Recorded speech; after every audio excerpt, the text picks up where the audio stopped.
Hello and welcome again. Today our topic is tea for one, because there are occasions when there's just one of you. It doesn't matter if you live here in Adelaide, Australia, or if you live in Bloomingdale, Illinois, or Pitsea, Essex, England. There are times when there's just no one around to have a cup of tea with. Now, something that's crept in quite successfully over the last 70 or 80 years is these things, tea bags. And there's various ways I like to deal with tea bags. For example, I find that if you put them near a naked flame, they tend to catch fire, which is amusing. Or you can just throw the whole box at a passing cat you're not particularly fond of. But when it comes to actually making a decent cup of tea, we're not going to bother with such silliness. We're going to use some proper loose leaf tea. Now, when I have a cup of tea, particularly early in the morning, I like to drink a fair bit of tea. So for me it's fairly simple. I get one of these infuser pots. Now I've already had one cup out of this, and just put the tea in the infuser bag, or the infuser bag, whatever you want to call it, cylinder, and I've got some Gidifar musk in there, and I've filled it up. Then when I've decanted the tea off into my very large teacup, the first run through takes it down to just below the tea level, which means it doesn't get any stronger. So I can get about 1 3/4 of these massive cups out of that, and that suits me. But that is a lot of tea, and often people don't want a lot of tea. Also, I find it quite convenient to carry my teapot and mug around with me, because I don't take milk, I don't take sugar. It's a very simple process. If you take those things, then you more likely want to sort of prepare it in situ and then wander off with it.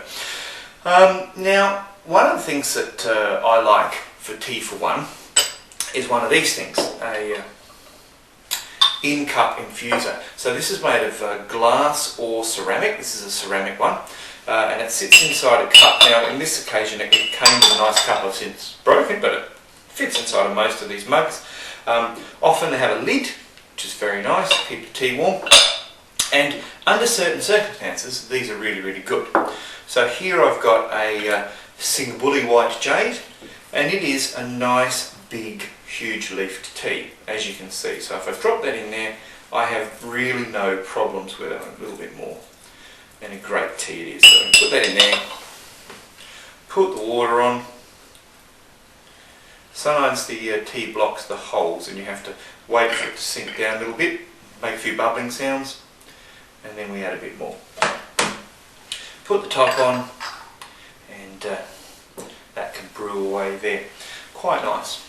But a more common device is the metal infuser. They come in a range of different kinds. Sometimes they're a little ball on a chain, sometimes they're a bigger pot-sized one. This is a single cup size, and this is of the kind that I call a lobster. And the problem with these infusers, they're used a lot in tea shops or in coffee shops where they have tea but they don't really know what they're doing. And I'd like to illustrate that. I'm going to pour some hot water in these two lobster infusers here. Now they're both using the Aria Green, Second Flush 2009 green tea. A delightful tea. And we'll just let those sit for 2 or 3 minutes while I discuss how people use these things. Now, to me, the best way to use it is to get my tea, open it up wide, scoops up, more or less just about fills the bottom, but quite loose. And my belief is that when you do that, the tea has room to roam around, which you probably can't see through this little camera, but yeah, it's a little bit less than half a tea ball there, and I think that gives the leaves a chance to expand and steep and work properly. What I've seen so many people do is they pretty well get it in like that, crunch it full of leaves. You know, and I don't know if people think they're giving you good value by putting so many leaves in, but that is absolutely chockers full. And what is really interesting here is I've done one of each here. And what you can clearly see, I'll give that one stir. If give that one stir, is that the one with the most tea, which is this one, is actually the lightest, because there's so little room for that to move around in that this is actually steeping better and steeping quicker. So with regard to these little buggers, you really don't want to have that sort of situation. And I don't know how many times I've gone into cafes, coffee shops, non-specialist tea retailers, where they've actually put so much in the infuser that it doesn't move around. Now the obvious fix for that is to do what I would normally do, which is to pull it out of my tea,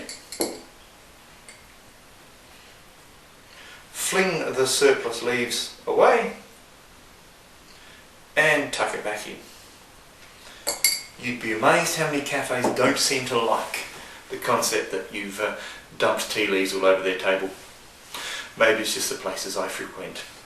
Anyway, I've now got 4 cups of tea for one, so I'll select one, always the white jade I think. Take my infuser out very carefully because I don't want to make a mess. Mrs. Devotea speaks to me quite sharply if I mess up the tablecloths. And on one occasion when I burnt a hole in one, well, wasn't popular at all. So, enjoy my white jade for one, and I'll see you next time. Cheers.